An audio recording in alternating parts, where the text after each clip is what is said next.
अब हमारे अगले व्यक्तित्व हैं रविंद्रनाथ टैगोर। इनके व्यक्तित्व में किन किन चीजों का प्रभाव है? सबसे पहला है उपनिषद।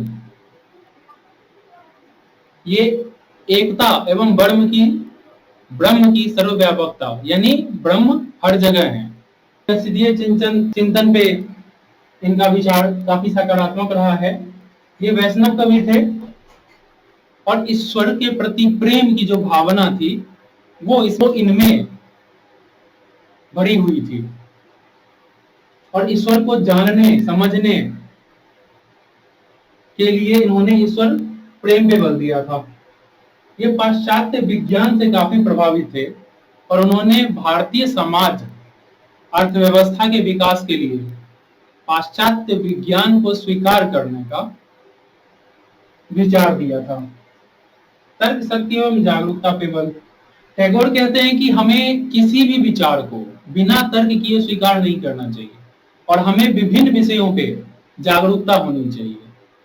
अर्थात सोचिए कि वर्तमान समय में अगर हमें मतदान करना होता है, हमें सरकार को स्थापित करना होता है या सरकार को गिराना होता है, तो हमारे लिए जानकारी का कितना महत्वपूर्ण है।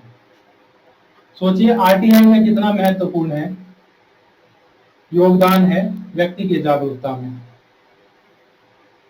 और लॉजिक तो होना ही चाहिए। न्यूज़पेपर में कुछ छपा हुआ हो, लिखा हुआ हो, उसको हम स्वीकार नहीं कर सकते बिना तर्क किए। अगर हमारे तर्क के आधार पे वो सही टिकता है तो हम उसको स्वीकार करते हैं, अगर सही नहीं टिकता तो हम उसको अस्वीकार कर देते हैं। टैगोर के राजनीतिक विचार के अंतर्गत राज्य के संबंध में इनके विचार नकारात्मक है। गांधी के भी विचार नकारात्मक रहे, अराजकतावादी चिंतक रहे हैं गांधी। हालांकि रविंद्रनाथ टैगोर कल्याणकारी राज्य के भी आलोचक थे, किंतु उन्होंने राज्य को एक आवश्यक बुराई ही सही लेकिन उसे स्वीकार अवश्य किया। उन्होंने कल्याणकारी राज्य के अंतर्गत आम जनता को जागरूक करने, आम जनता को शिक्षित करने पर बल दिया है। आम जनता को शक्तिशाली बनाने, सोचने समझने की क्षमता डेवलप करने के लिए उन्होंने कल्याणकारी राज्य पे बल दिया है। उन्होंने जन सामान्य की स्वतंत्रता पे बल दिया है कि राज्य केंद्रीकृत ज्यादा ना हो, क्योंकि केंद्रीकृत राज्य जो होगा वो शक्तियों को केंद्रीकृत कर लेगा और आम आदमी के जो अधिकार हैं उनके अधिकार भी छीने जा सकते हैं। टैगोर ने राष्ट्रवाद को स्वीकार किया है। उन्होंने राष्ट्र में एकता एवं अखंडता के लिए राष्ट्रवाद को स्वीकार किया है। देश का अगर कोई शोषण कर रहा हो तो उसके अगेंस्ट में खड़ा होने के लिए उन्होंने राष्ट्रवाद को स्वीकार किया है और देशभक्ति को राष्ट्रवाद का सबसे बड़ा मंत्र माना है। देश के प्रति समर्पण की भावना ही टैगोर के नजर में राष्ट्रभक्ति, देशभक्ति अथवा राष्ट्रवाद है। आवश्यक होने पे आर्थिक रूप से, सामाजिक रूप से, हर दृष्टिकोण से देश के एकता एवं अखंडता के लिए जो भी व्यक्ति खड़ा हो जाता है वही राष्ट्रवादी है। ये टैगोर का विचार है। आगे हम प्रजातंत्र की चर्चा करते हैं। उन्होंने प्रजातंत्र में आम जनता की शक्ति पे ज्यादा बल दिया है और जो दलीय लोकतंत्र है वो दलीय लोकतंत्र को टैगोर अस्वीकार करते हैं। उनका मानना है कि जब लोकतंत्र में दल आता है तो नेता स्वार्थी हो जाते हैं और राष्ट्र के कल्याण को न सोचते हुए वो ज्यादातर दलीय हितों पे बल देते हैं।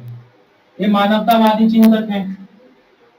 अर्थात लोकतंत्र, सामाजिक आर्थिक विकास में मानव को केंद्रीकृत रखना, मानव को केंद्र में रखना, मानवतावाद जिसमें मानव द्वारा मानव का शोषण न हो, मानव के विकास के लिए विभिन्न क्रियाकलाप किए जाएं, आदि इनके विचारों में महत्वपूर्ण है। अंतरराष्ट्रीयता, इन्होंने वसुधैव कुटुंबकम की अवधारणा को स्वीकार किया है।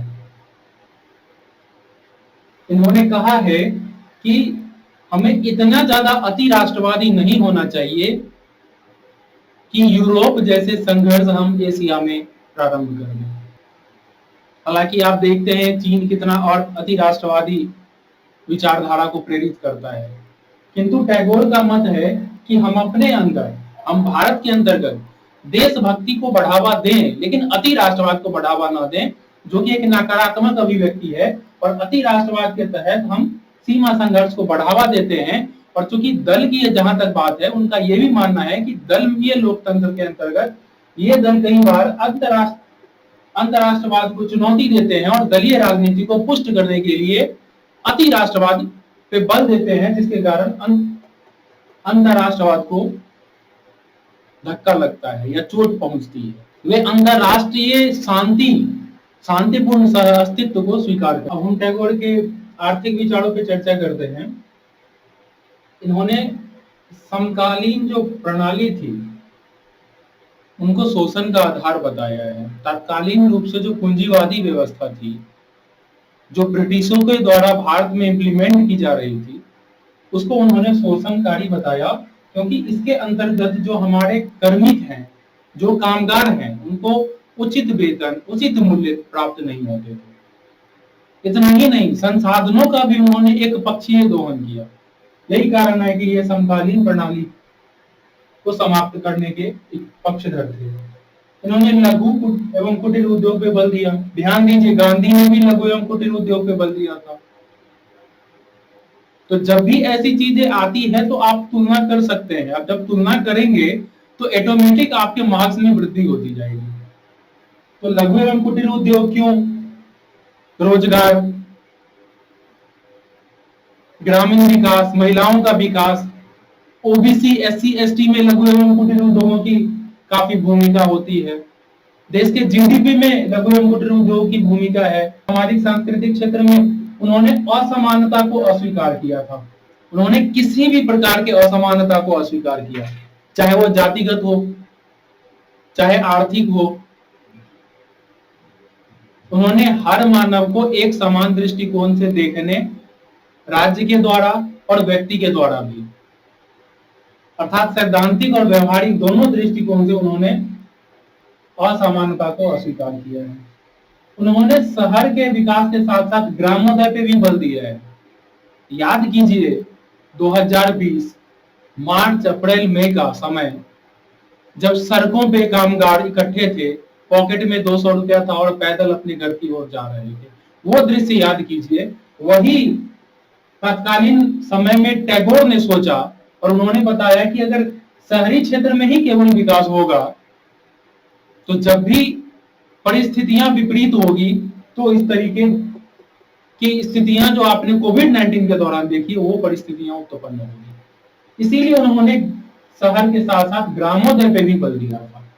अब ये कितना प्रासंगिक हो जाता है, ये सोचना पड़ेगा आपको, और उसके हिसाब से आपको प्रश्न का उत्तर लेखन करना पड़ेगा। आगे देखते हैं शिक्षा। उन्होंने शिक्षा को त्रिनेत्र बताया है। उन्होंने आलोचनात्मक दृष्टिकोण पे बल दिया है, हर चीज के तर्क पे बल दिया है। बिना तर्क किए आप बातों को स्वीकार ना करें। वो तत्कालीन शिक्षा व्यवस्था, जहां साहित्य की शिक्षा दी जाती थी, उसको वो अस्वीकार करते हैं। वहीं तात्कालिक रूप से वैज्ञानिक शिक्षा जो दी जाती थी, तकनीकी शिक्षा दी जाती थी, तार्किक शिक्षा दी जाती थी, उसको वो स्वीकार करते हैं। उन्होंने पूर्वी पश्चिमी मेल पे बल दिया है, भारतीय अध्यात्म पे बल दिया है, पश्चिमी विज्ञान एवं तकनीकी को स्वीकार किया है, जबकि गांधी ने स्वीकार नहीं किया है। तो ये चीजें आपको कंट्रास्ट दिखाई देती है।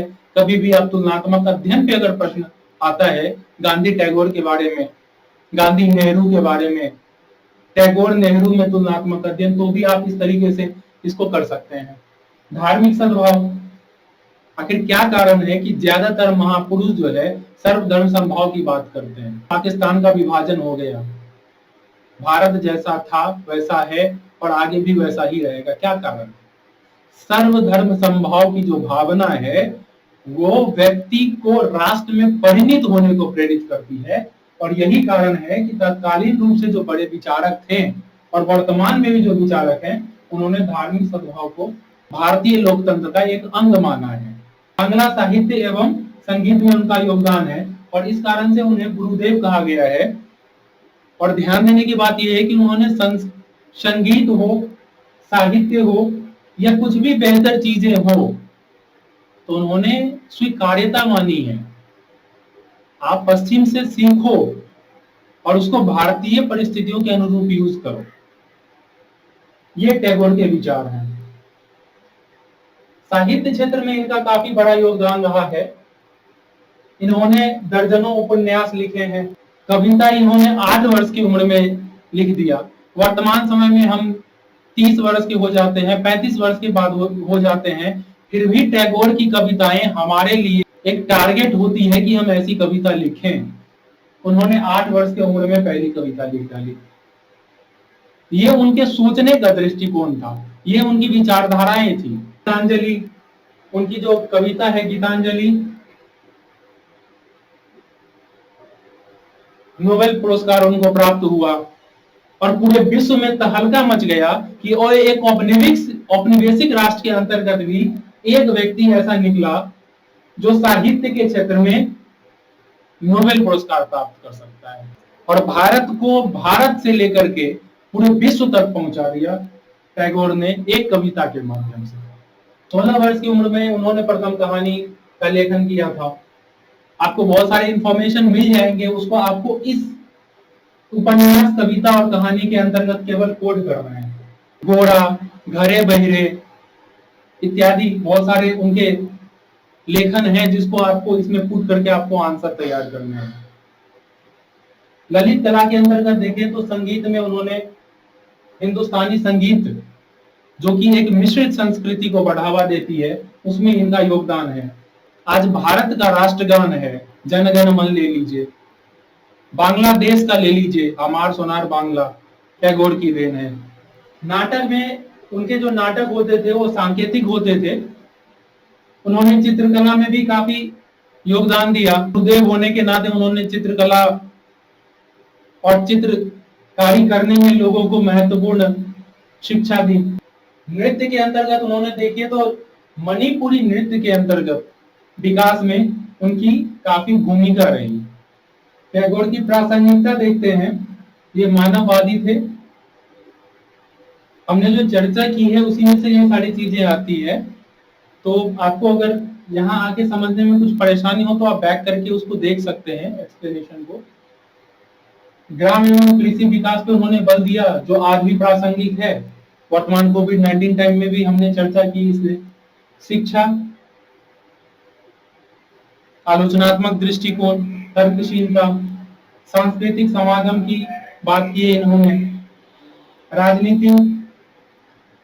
राजनीति में आप देख ही रहे हैं कि ये राजनीति में लोकतंत्र, जिसके अंतर्गत सामान्य जन बल देते हैं, अर्थात सामान्य जन के विकास पे बल देते हैं, दलीय राजनीति को स्वीकार नहीं कर पाते। राष्ट्रवाद हमने देखा है कि हमारा देशभक्ति होना चाहिए हमारा, लेकिन राष्ट्रवाद के हमें हम अति राष्ट्रवाद ना हो जाएं, ये राष्ट्रवादी दृष्टिकोण है टैगोर का। अब इसकी तुलना गांधी से करते हैं तो हमें कुछ समानताएं मिलती है, जैसे अध्यात्म। गांधी और टैगोर दोनों ही धर्म, अध्यात्म वगैरह में समानता रखते हैं और ईश्वर की कृति मानते हैं। वर्तमान समय में हमारी जो भी चीजें हैं, आप उनको नव वेदांतवादी कह सकते हैं, हमने गांधी में चर्चा किया था। वैष्णव पद्धति अर्थात प्रेम पे बल देते हैं गांधी और टैगोर दोनों। व्यवहारिक शिक्षा, दोनों व्यवहारिक शिक्षा, लघु एवं कुटीर उद्योग के विकास पे बल देते हैं। प्रकृति प्रेम, प्रकृति का अति दोहन नहीं होना चाहिए, दोनों ही इस पे बल देते हैं। असमानता देखिए, गांधी ईश्वर को सत्य मानते हैं जबकि टैगोर ईश्वर से प्रेम की बात करते हैं। एक असमानता यह है कि गांधी ने वस्त्र की होली, आपको ध्यान होगा विभिन्न आंदोलनों में गांधी ने वस्त्रों की होली जलाई, किंतु टैगोर ने इसका विरोध किया। टैगोर का कहना है कि हमारे पास जो वस्त्र हैं वर्तमान में वो हमारे संसाधन, चाहे हमने विदेश से क्यों ना खरीदा हो, विदेशियों से हम ना खरीदें ये अलग चीज है, हम उसका वैकल्पिक व्यवस्था करें वो बेहतर है, किंतु हमारे पास जो वस्त्र हैं उसकी होली जलाना स्वयं का हानि करना है, जो हम स्वीकार नहीं कर सकते। मशीनीकरण, टैगोर ने मशीनीकरण पे बल दिया और वर्तमान में जो विकास है, आप यहाँ पे गांधी के साथ साथ, गांधी के विरोध के साथ साथ आप देख सकते हैं कि नेहरू जी के साथ पॉजिटिव संबंध हो जाता है यहाँ मशीनीकरण में। ये आप तुलना कर सकते हैं, वैज्ञानिकता में ये नेहरू के समान है। तो इस तरीके से रविन्द्रनाथ टैगोर के विभिन्न विचार हैं। अन्य कुछ आपको एक्स्ट्रा मिले तो आप पुट कर सकते हैं, बाकी बेहतर आंसर करने के लिए इतना काफी है, जो किसी भी एग्जाम में आप आंसर कर सकते हैं।